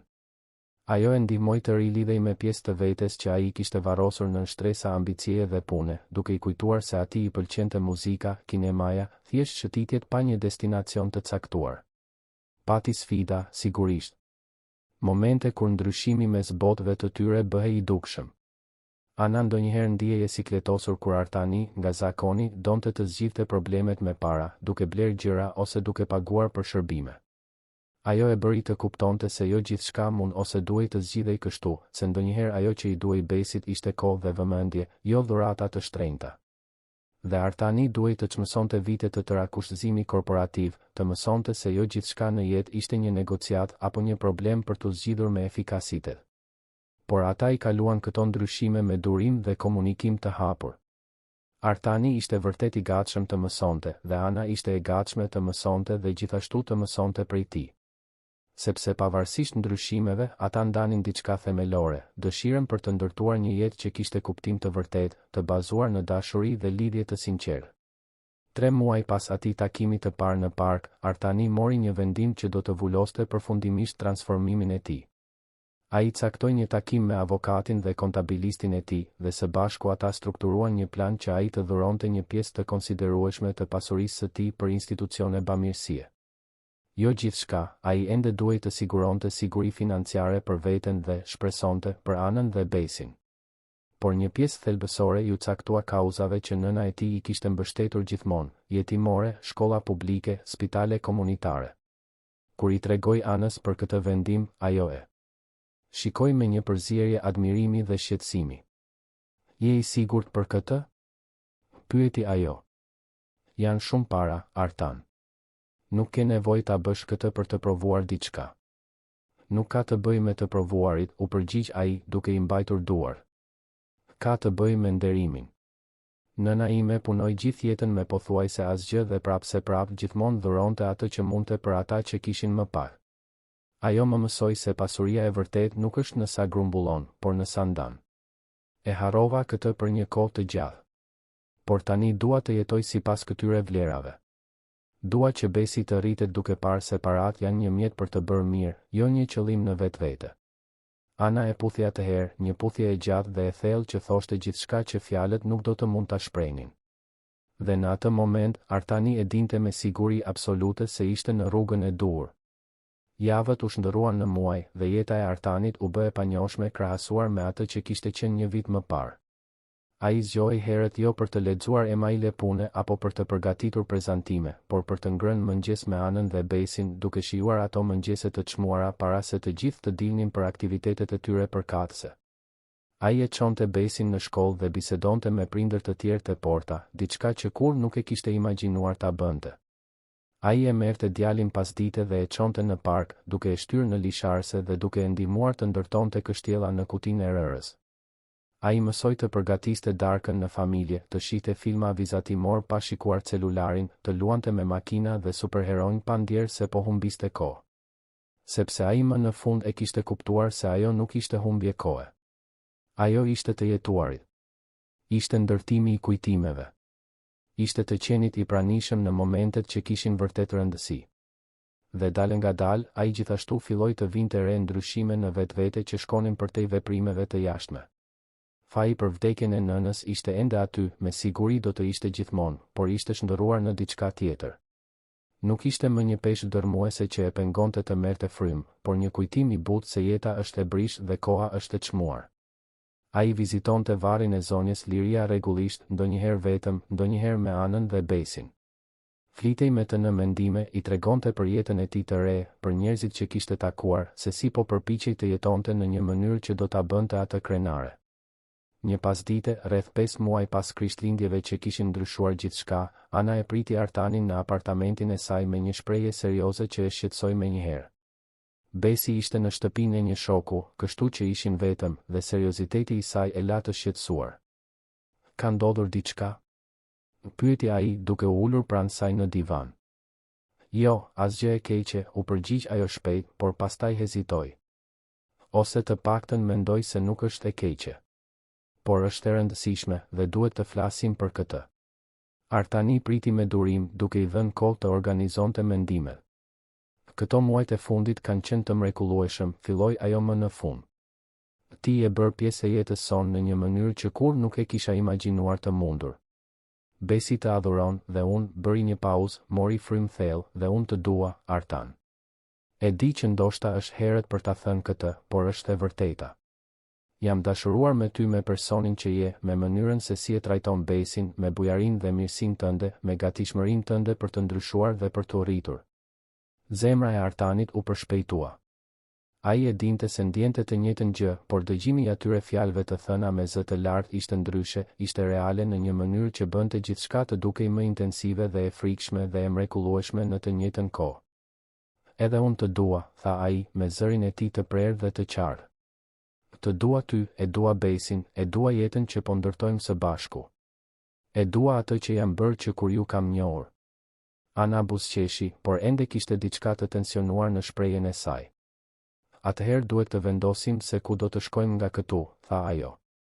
Sepse ajo që po bëjmë tani, kjo gjë e të jetuarit në apartamente të ndara, por duke kaluar gjithë kohën së bashku, po fillon të bëhet konfuze. Sidomos për Besin. Ai të quan babi Artan, por ti largohesh çdo natë. Ai pyet kur do të vish të jetosh me ne. Dhe çfarë do ti? Pyeti Artani, megjithse mendonte se tashmë e dinte përgjigjen. Unë dua që ti të jetosh me ne, tha ajo thjesht. Unë dua të zgjohem me ty çdo mëngjes, dua që ti të jesh aty kur Besi zgjohet nga një makt. Dua të ndaj hapësirën e dollapit dhe të zihemi për kapakun e tualetit dhe të bëjmë të gjitha ato gjëra të zakonshme dhe të mrekullueshme që bëjnë njerëzit që jetojnë së bashku. Por vetëm nëse do edhe ti dhe vetëm nëse je i sigurt, sepse Besi tashmë është lidhur shumë, dhe unë nuk mund ta lë të lëndohet nëse ti vendos se nuk është kjo ajo që do. Artani e tërhoqi më afër, duke e përqafuar fort. Unë jam i sigurt, tha ai kundër flokëve të saj. Më i sigurt se ç'kam qenë ndonjëherë për çdo gjë në jetën time. Unë dua të jetoj me ju, dua të jem pjesë zyrtare e kësaj familjeje, dua të jem aty në të gjitha momentet, të mëdha e të vogla. E di që kam ende shumë për të mësuar për të qenit baba, për të qenit partner, për të ndërtuar një jetë familjare. Por unë dua t'i mësoj të gjitha këto me ju. Ana u largua mjaftueshëm për ta parë në sy dhe kishte lot në fytyrën e saj, por po buzëqeshte gjerësisht. Atëherë le ta bëjmë, tha ajo. Le të zhvendosemi së bashku. Mund t'i shesim të dy apartamentet dhe të blejmë një më të madh, ose mund të rrim të yti që është më i gjerë. Ose mund të rrim këtu, që është i vogël, por është vendi ku Besi është rritur dhe ka të gjitha kujtimet e tij. Nuk ka rëndësi ku, për sa kohë që jemi bashkë. Artani mendoi për një moment, pastaj tha, po sikur të kërkojmë një vend të ri për të gjithë ne? Një vend që nuk është vetëm yti apo vetëm imi, por yni. Ku mund të krijojmë kujtimet tona, të fillojmë vërtet si një familje. Jo shumë larg prej këtu, që Besi të mos ketë nevojë të ndryshojë shkollë, por diçka që të jetë e të gjithëve ne. Ana e konsideroi idenë dhe pastaj tundi kokën në shenjë pohimi, buzëqeshja e saj duke u zgjeruar. Më pëlqen kjo ide. Diçka e re. Për një fillim të ri. Dhe kështu, atë pasdite bisedash të rëndësishme dhe vendimesh që do të ndryshonin jetën, Artani dhe Ana hodhen hapin tjetër të madh në rrugëtimin e tyre së bashku. Në ditët që pasuan, ata filluan të kërkonin apartamente, duke marrë me vete edhe Besin që ai të jepte mendimin e tij. Gjetën një vend perfekt në një pallat familjar me 3 dhoma gjumi, një dhomë ndenjeje të gjerë, një kuzhinë mjaftueshëm të madhe për të gatuar si familje dhe më e rëndësishmja, afër shkollës së Besit dhe punës së Anës. Zhvendosja u bë me kujdes dhe dashuri, duke përzier sendet e të dyja shtëpive, duke vendosur së bashku se çfarë të mbanin dhe çfarë të linin pas. Artani solli librat e tij dhe disa mobilje, Ana solli kujtimet dhe objektet që i jepnin jetë një shtëpie. Dhe Besi, sigurisht, solli lodrat e tij, vizatimet e tij, energjinë e tij ngjitse që e shndërronte çdo hapësirë në një vend plot jetë. Kur më në fund u vendosën plotësisht, rreth 6 muaj pas asaj krishtlindjeje transformuese, të tre u ulën në divanin e dhomës së re të ndenjes, të raskapitur por të lumtur, të rrethuar nga kuti ende të pahapura dhe mobilje në pozicione që me siguri do të duhej të ndryshoheshin. Besi ishte mes dy të rriturve, duke mbajtur dorën e secilit, një buzëqeshje e madhe në fytyrë. Tani jemi një familje e vërtet, deklaroi ai me kënaqësi. Babi Artan jeton me ne dhe gjithçka. Artani e shikoi Anën mbi kokën e djalit dhe të dy shkëmbyen një vështrim të ngarkuar me emocion dhe mirënjohje. Po, ata ishin një familje tani. Jo një familje tradicionale, jo një familje që ndiqte skenarin e pritur, por një familje e ndërtuar mbi baza të forta dashurie, mirëkuptimi dhe zgjedhjeje të ndërgjegjshme. Dhe për Artanin, i cili e kishte filluar atë vit i humbur dhe i vetëm, duke qarë në një stol parku, kjo ishte më shumë se sa kishte guxuar ndonjëherë të priste apo të ëndërronte.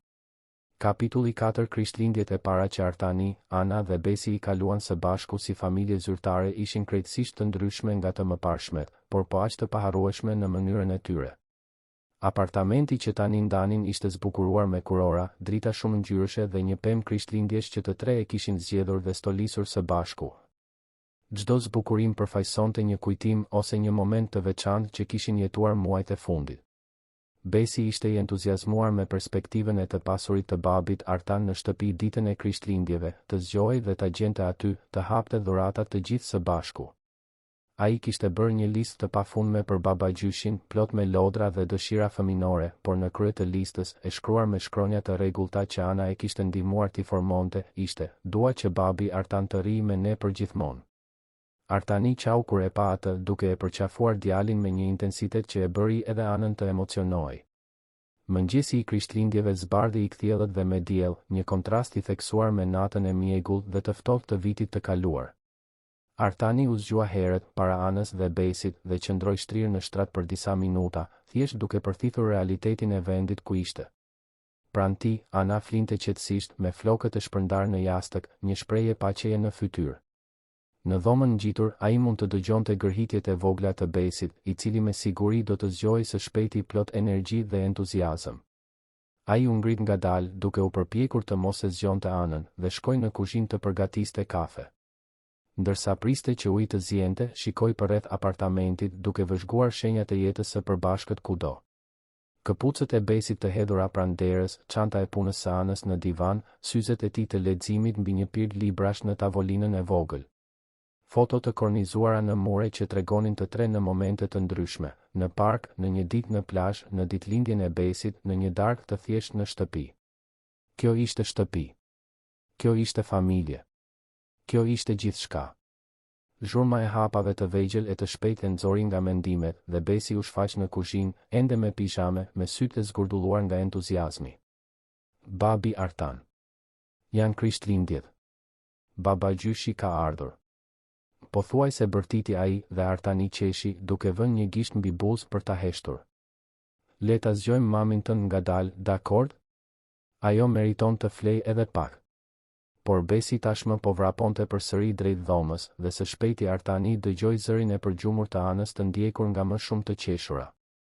Ai i shërbeu kafe asaj, çokoladë të nxehtë Besit dhe të tre u mblodhen në dhomën e ndenjes, ende me pijame, për të hapur dhuratat në pemë. Mëngjesi ishte kaotik dhe i mrekullueshëm, plot me letër të grisur, britma gëzimi nga Besi, buzëqeshje bashkëpunuese mes të rriturve. Artani kishte blerë dhurata për të dy, por asgjë ekstravagante apo tepër të shtrenjtë siç do të kishte bërë në të kaluarën. I kishte zgjedhur me kujdes, duke menduar se çfarë do t'i pëlqente vërtet secilit. Për Besin, libra aventure, një set shkencor për fëmijë, rroba superheronish. Për Anën, një botim të parë të një libri që ajo kishte përmendur se e donte kur ishte fëmijë, një shall të butë leshi që ajo gjithmonë e admironte në një dyqan pranë shkollës. Një kuti muzikore të vjetër që luante një melodi që e bënte të kujtonte fëmijërinë. Dhe Ana kishte dhurata edhe për të. Një pulover leshi që ajo vetë e kishte thurur duke punuar fshehurazi gjatë netëve kur ai qëndronte deri vonë në zyrë. Një album fotografik që ajo e kishte montuar me kujdes duke dokumentuar çdo moment të rëndësishëm të muajve të fundit, herën e parë që ai mori Besin nga shkolla, ditën kur u zhvendosën në apartamentin e ri. Momente të vogla të përditshme që ajo i kishte kapur kur ai nuk po i kushtonte vëmendje.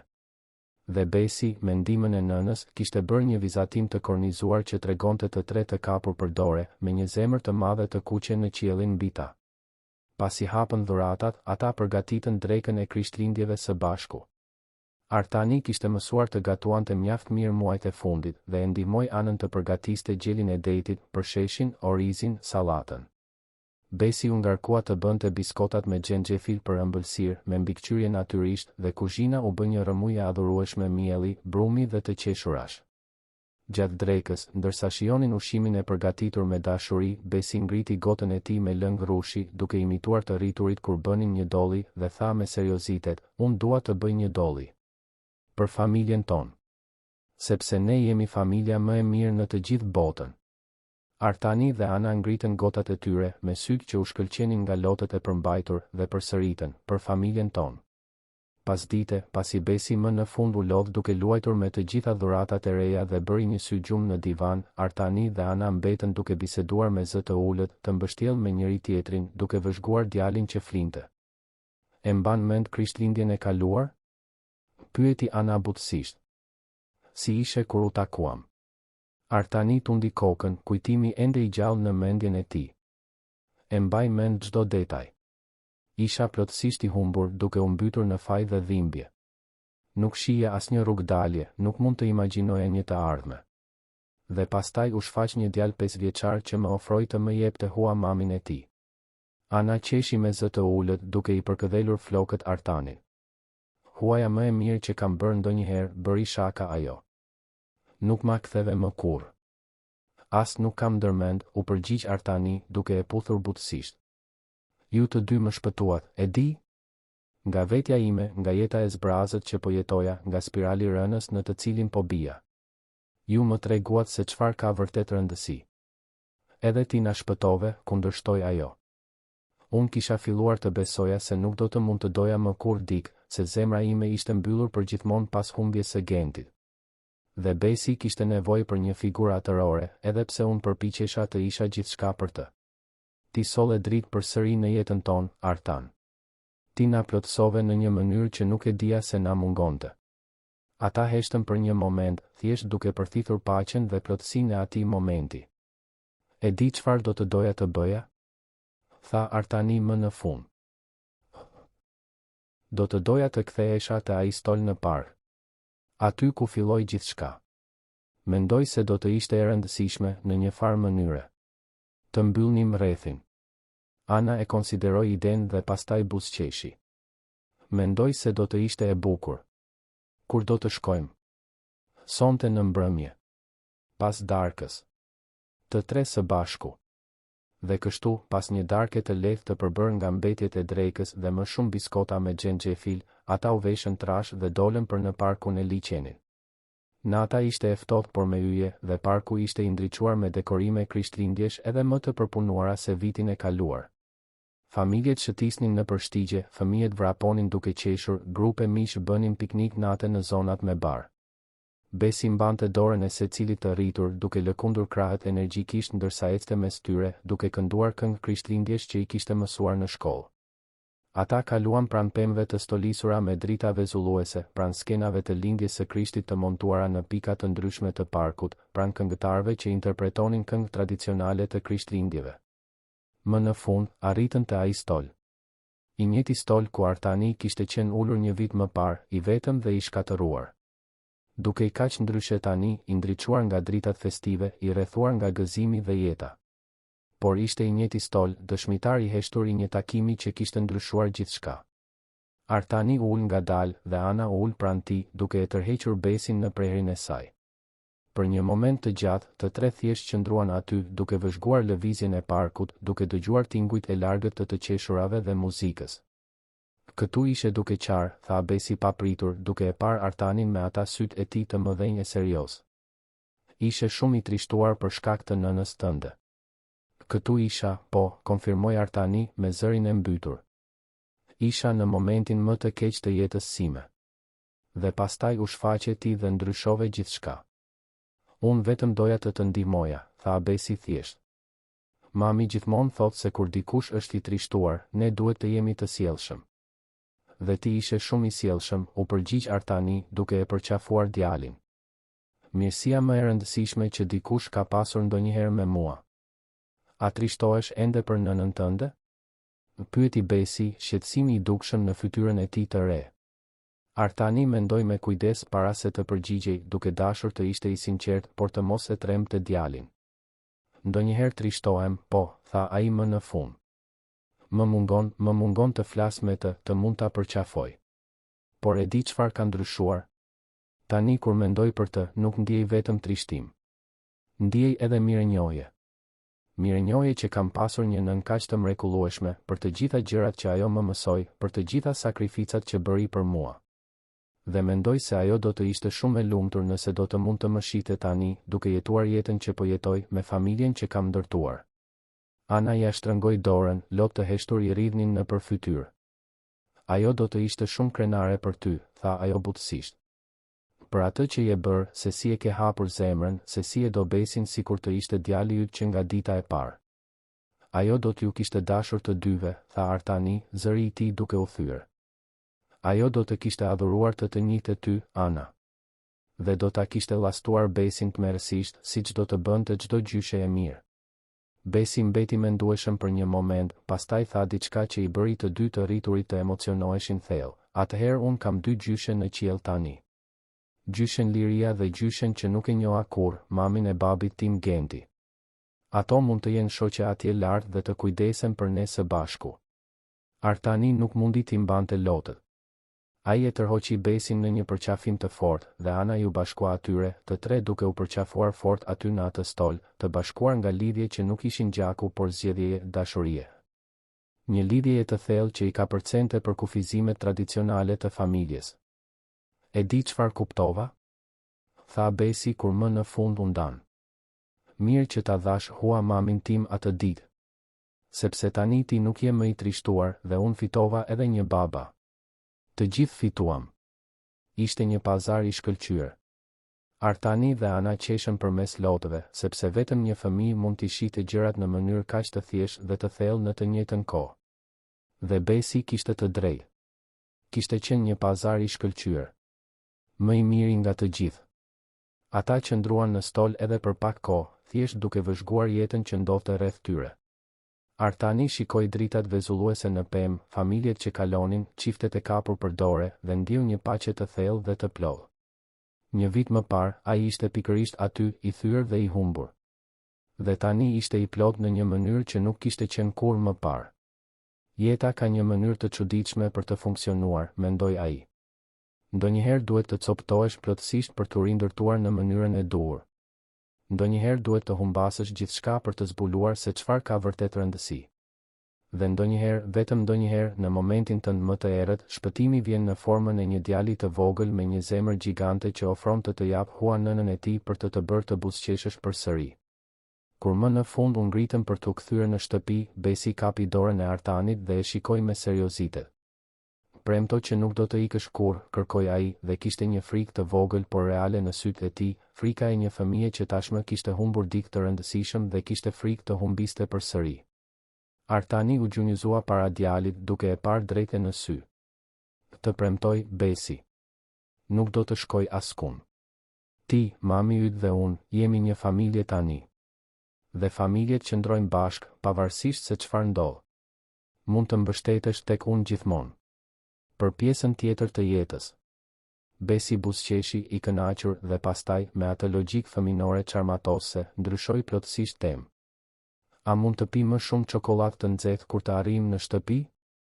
Ana qeshi dhe i shkujdesi flokët të birit. Mundesh, zemra ime. Mundesh. Ata ecën përsëri nëpër park, të kapur për dore, një familje e vogël që një vit më parë as nuk ekzistonte. Dhe ndërsa ecnin, Artani shikoi qiellin me yje dhe bëri një lutje të heshtur, duke falendëruar nënën e tij për gjithçka që ajo i kishte mësuar, duke i kërkuar falje që nuk kishte qenë i pranishëm kur ajo kishte pasur nevojë. Por gjithashtu duke ndarë me të, kudo që të ishte, gëzimin dhe plotësinë që tani i mbushte jetën. Faleminderit, mendoi ai. Faleminderit që më mësove për dashurinë, për sakrificën, për atë që ka vërtet rëndësi. Mu desh shumë kohë për t'i mësuar këto mësime, por i mësova. Dhe tani po jetoj në një mënyrë që e di se do të bënte krenare. Po kujdesem për njerëzit që dua, jam i pranishëm në momentet që kanë rëndësi, po ndërtoj një jetë që ka kuptim të vërtetë. Shpresoj të mund ta shohësh këtë nga aty ku je. Shpresoj ta dish se djali yt më në fund e kuptoi atë që ti gjithmonë u përpoqe ti mësoje. Atë natë, pasi e vuri Besin në gjumë, pasi ai më në fund ju dorëzua lodhi së një dite të gjatë dhe emocionuese, Artani dhe Ana qëndruan ulur në balkonin e apartamentit të tyre, duke vëzhguar qytetin e ndriçuar poshtë. Tingulli i butë i festimeve të largëta duke arritur deri tek ata. Një vit, tha Ana butësisht. Një vit që kur ndryshoi gjithçka. Viti më i mirë i jetës sime, u përgjigj Artani pa hezitim. Dhe mezi pres për vitet e ardhshme. Ajo u struk kundër tij dhe ata qëndruan aty në heshtje të rehatshme, secili i humbur në mendimet e veta, por të bashkuar nga siguria se kishin gjetur diçka të rrallë dhe të çmuar. Artani mendoi për gjithçka që kishte ndodhur në atë vit transformues. Kishte filluar me humbje dhe dhimbje, me faj dhe vetmi. Por përmes asaj dhimbjeje, ai kishte gjetur diçka që kur nuk e kishte ditur se po e kërkonte. Kishte gjetur qëllim, lidhje, dashuri të vërtetë. Kishte mësuar se suksesi nuk matet me para në bank apo njohje profesionale, por me momente të përbashkëta, me buzëqeshje të njerëzve të dashur, me duar të vogla që besojnë të tuajat, me përqafime që nuk duan të mbarojnë. Kishte mësuar se familja nuk është gjithmonë ajo në të cilën lindim. Ndonjëherë është ajo që zgjedhim, që na zgjedh përsëri, që formohet në momente të pamundura përmes lidhjeve të papritura. Ai nuk kishte lindur për të qenë baba i Besit, por tani nuk mund ta imagjinonte jetën e tij pa atë djalë të jashtëzakonshëm në të. Ai nuk e kishte kërkuar Anën, por tani ajo ishte qendra e botës së tij, personi që e njihte në thellësi që ai vetë mezi i kishte eksploruar. Dhe nëna e tij, zonja Liria, të cilën e kishte humbur në mënyrë kaq të dhimbshme dhe të papritur, vazhdonte të ishte pjesë e jetës së tij në një mënyrë tjetër. Ajo jetonte në mësimet që i kishte dhënë, në vlerat që ai tani zgjidhte t'i nderonte, në kujtimin që ai e mbante me dashuri në vend të vetëm fajit. Ajo kishte qenë mësuesja e tij e parë për dashurinë pa kushte, për sakrificën, për vendosjen e të tjerëve në vend të parë. Dhe tani ai më në fund po i vinte në praktik këto mësime. Ka diçka që dua të pyes, tha Artani pa pritur, duke thyer heshtjen. Ana u largua pak për të mundur ta shikonte, kurioziteti në fytyrën e saj. Çfarë? Artani mori frym thellë. E kishte menduar këtë për javë të tëra, por kjo natë i dukej momenti perfekt, duke u kthyer në vendin ku gjithçka kishte filluar, duke mbyllur rrethin e transformimit që ai vit kishte përfaqësuar. Martohu me mua, tha ai, thjesht dhe drejt për drejt. E di që tashmë jetojmë së bashku, e di që tashmë jemi një familje në të gjitha kuptimet që kanë rëndësi. Por unë dua ta bëj këtë zyrtare. Dua që ti të jesh gruaja ime, dua që të mund të ndërtojmë një të ardhme duke e ditur se jemi të përkushtuar ndaj njëri tjetrit në të gjitha mënyrat e mundshme. Dua që Besi të ketë sigurinë se kjo është e përhershme, se unë nuk jam thjesht dikush që jeton me ju, por dikush që ju ka zgjedhur për gjithmonë. Ana heshti për një moment të gjatë, loti rrivnin lirshëm në përfytyrë. Kur më në fund foli, zëri i saj ishte i ngjirur nga emocioni. Po, tha ajo thjesht. Po, dua të martohem me ty, dua ta ndërtoj këtë të ardhme me ty, dua të jemi një familje zyrtarisht, në sytë e gjithë botës, jo vetëm në sytë tanë. Ata u puthën atëherë, një puthje e gjatë dhe e thellë që vuloste një premtim, që festonte një dashuri që kishte lulëzuar nga hiri i dhimbjes dhe humbjes. Dhe kur më në fund u ndan, të dy po qanin dhe po qeshnin në të njëjtën kohë, sepse ajo përzierje emocionesh ishte thelbi i jetës, prova se gëzimi dhe trishtimi, e kaluara dhe e ardhmja, humbja dhe fitimi. Të gjitha bashkëjetojnë dhe ndërthuren në mënyra të pamundura për t'u parashikuar. Duhet t'i tregojmë Besit, tha Ana, duke fshirë lotët. Ai do të gëzohet kaq shumë. Nesër në mëngjes, ra dakord Artani. Do ta bëjmë si një surprizë shtesë Krishtlindjesh. Dhe kështu, ndërsa qyteti flinte rreth tyre, ndërsa festimet e fundit të Krishtlindjeve shuheshin dhe bota përgatitej për një vit të ri, Artani dhe Ana qëndruan të përqafuar në balkon. Duke planifikuar një të ardhme që asnjëri prej tyre nuk e kishte imagjinuar një vit më parë. Një të ardhme e ndërtuar mbi baza të forta dashurie, mirëkuptimi, respekti të ndërsjellë dhe një angazhimi të thellë për të qenë të pranishëm në momentet që kanë vërtet rëndësi. Mëngjesin tjetër, kur Besi u zgjua dhe ata i treguan për martesën, reagimi i djalit ishte pikërisht ai që prisnin. Ai kërceu nga shtrati, bërtiti nga gëzimi, vrapoi nëpër shtëpi duke festuar sikur sapo kishte fituar dhuratën më të mirë të gjitha kohërave. Dhe pastaj, me atë seriozitet të papritur që ndonjëherë e pushtonte, ndaloi para Artanit dhe pyeti, kur të martoheni, a mund të thëras vetëm babi, pa Artanin në fund? Artani u gjunjëzua para tij, me sytë e përlotur. Do të ishte një nder, tha ai. Por vetëm nëse do t'i e di që ti ke pasur një baba, babin Genti, dhe unë kur nuk do të përpiqem ta zëvendësoj atë apo ta fshi kujtimin e tij.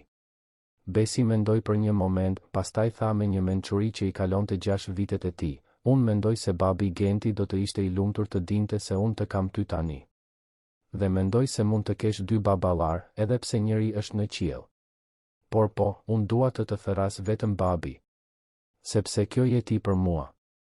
Dhe kështu, atë mëngjes Krishtlindjesh pas festimeve, një familje u konsolidua në të gjitha mënyrat e mundshme. Në muajt që pasuan, Artani, Ana dhe Besi planifikuan një martesë të thjeshtë por plot kuptim. Nuk donin diçka të madhe apo të bujshme, vetëm diçka që të festonte dashurinë që i bashkonte dhe rrugëtimin që i kishte sjellë deri aty. Martesa u bë në pranverë në një ceremoni të vogël në një kopsht me lule, me vetëm miq të afërt dhe familjar të pranishëm. Besi ishte mbajtësi i unazave, i veshur me një kostum të vogël që e bënte të dukej si një zotëri i vogël, duke mbajtur unazat me seriozitet dhe krenari. Ana ishte rrezatuese në një fustan të thjeshtë por elegant, dhe Artani kur nuk ishte ndjer kaq nervoz dhe i lumtur në të njëjtën kohë në gjithë jetën e tij. Dhe kur celebranti i pyeti nëse premtonin të donin, nderonin dhe kujdeseshin për njëri tjetrin në të gjitha ditët e jetës së tyre, si në të mirat ashtu edhe në të vështirat, ata u përgjigjen me zëra të prerë dhe sy që shkëlqenin nga lotët, po. Ne premtojmë. Dhe kur u shpallën burrë e grua, kur u puthën në nduartrokitje të emocionuara, Besi vrapoi drejt tyre dhe i përqafoi, duke krijuar një përqafim 3 personësh që simbolizonte në mënyrë perfekte atë që përfaqësonte ajo bashkim. Nuk ishin vetëm 2 që bëheshin një, por 3 që bëheshin një familje e bashkuar në mënyrë të pasgjithshme.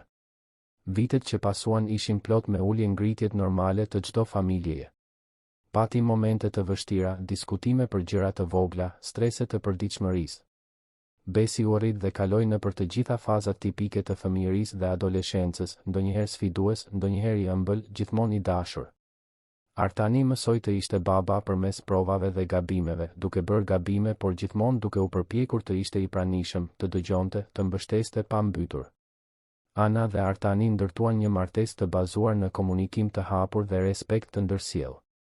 Ata kur nuk pushuan së befasuari njëri tjetrin, së zbuluari shtresat të reja të personi me të cilin kishin zgjedhur të kalonin jetën. Patën më shumë fëmijë përfundimisht duke zgjeruar familjen e tyre, por besi gjithmonë zuri një vend të veçantë në zemrën e Artanit, ai fëmijë i parë që i kishte mësuar kuptimin e dashurisë pa kushte. Artani kur nuk u kthye plotësisht në botën agresive korporative që kishte lënë pas. Ai mbajti rolin e tij në bordin e kompanisë, por ja kushtoi pjesën më të madhe të kohës së tij punëve filantropike, veçanërisht projekteve të lidhura me arsimin dhe mbështetjen për familjet me të ardhura të ulta. Ai përdori burimet dhe lidhjet e tij për të bërë një ndryshim real në jetën e njerëzve, duke nderuar kujtimin e nënës së tij në mënyra që ajo kurrë nuk i kishte imagjinuar të mundshme. Dhe çdo vit, për Krishtlindje, familja kthehej te ai stol në parkun e liçenit. U bë një traditë, një mënyrë për të kujtuar se ku kishte filluar gjithçka, për të nderuar momentin që kishte ndryshuar të gjitha jetët e tyre. Ata bënin një foto në të njëjtin vend dhe gjatë viteve, ato foto dokumentonin rritjen e Besit, shtimin e vëllezërve e motrave të reja, pjekurinë e Artanit dhe Anës, por gjithmonë tregonin të njëjtën gjë, dashuri, bashkim, familje.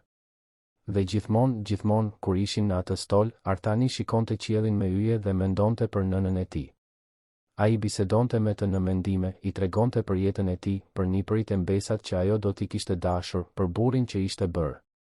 Dhe atij i pëlqente të besonte se, kudo që të ishte, ajo ishte krenare. Krenare që ai më në fund e kuptoi se pasuria e vërtet nuk matet me arritje profesionale apo bilance bankare, por me momente të përbashkëta, me dashuri të dhënë dhe të marrë, me aftësinë për të thënë, në fund të çdo dite, se ke bërë një ndryshim në jetën e dikujt që ka rëndësi për ty. Sepse në fund, kjo është ajo që mbetet. Jo kontratat e nënshkruara apo bizneset e mbyllura, por njerëzit që duam, kujtimet që krijojmë, lidhjet që ndërtojmë. Dhe Artani e kishte mësuar këtë mësim në mënyrën më të dhimbshme të mundshme, përmes humbjes. Por ai gjithashtu kishte mësuar se nga dhimbja më e thellë mund të lindë gëzimi më i vërtet, se nga hiri i shkatërimit mund të dalë diçka e re dhe e bukur, se kur nuk është vonë për të ndryshuar, për të rritur, për të zgjedhur një jetë që ka kuptim të vërtetë. Dhe ndërsa ulej në atë stol, me gruan e tij pranë dhe fëmijët e tij përreth, duke dëgjuar të qeshura dhe duke ndjerë ngrohtësinë e asaj lidhjeje që e mbante të ankoruar dhe të plotë, Artani e dinte me siguri absolute se kishte gjetur rrugën e tij të kthimit në shtëpi. Jo në shtëpinë fizike ku ishte rritur, apo në apartamentin luksos që dikur kishte zotëruar, por në shtëpinë e vërtet që ekziston aty ku ka dashuri, ku ka prani, ku ka njerëz që të zgjedhin çdo ditë dhe që ti i zgjedh përsëri me të njëjtin intensitet. Dhe atë natë Krishtlindjesh, edhe një në një seri të shumë të tjerave që do të vinin, Artani bëri një premtim të heshtur. Për nënën e tij, për familjen e tij, për veten e tij. Premtimin për të vazhduar të jetonte me qëllim, për të mos i marrë më kurrë si të mirëqen ata që do, për të qenë i pranishëm në çdo moment që ka rëndësi. Sepse jeta është e brishtë dhe e çmuar, dhe ne kurrë nuk e dim sa kohë kemi. Por ajo që mund të kontrollojmë është se si e jetojmë këtë kohë, si duam, si zgjedhim të jemi të pranishëm në vend që thjesht të ekzistojmë. Dhe ndërsa ecnin për t'u kthyer në shtëpia të natë, në një qiell plot yje, një familje e bashkuar nga lidhje më të forta se gjaku, të farkëtuara përmes zgjedhjes dhe dashurisë dhe angazhimit, Artani ndjeu një mirënjohje të thellë dhe dërmuese. Mirënjohje për shansin e dytë që jeta i kishte dhënë, mirënjohje për Anën dhe Besin që ishin shfaqur në momentin e tij më të errët, mirënjohje që kishte pasur guximin t'i lejonte vetes të ndryshonte, të hapej ndaj dashurisë, të ndërtonte diçka të re mbi rënojat e asaj që kishte humbur. Sepse ndonjëherë, vetëm ndonjëherë, kur jemi plotësisht të thyer, kur mendojmë se nuk ka më asgjë përveç dhimbjes, jeta na befason. Ajo na dërgon një djalë 5 vjeçar me një zemër gjigante, duke ofruar të na jap hua nënën e tij për të na bërë të buzëqeshim.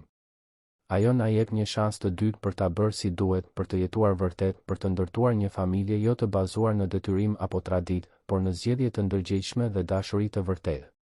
Dhe ky, mendoi Artani ndërsa hapte derën e shtëpisë së tij dhe pritej nga ngrohtësia dhe drita dhe aroma e shtëpisë, ky është mësimi më i rëndësishëm nga të gjithë. Se familja nuk është vetëm kush ndan gjakun ton.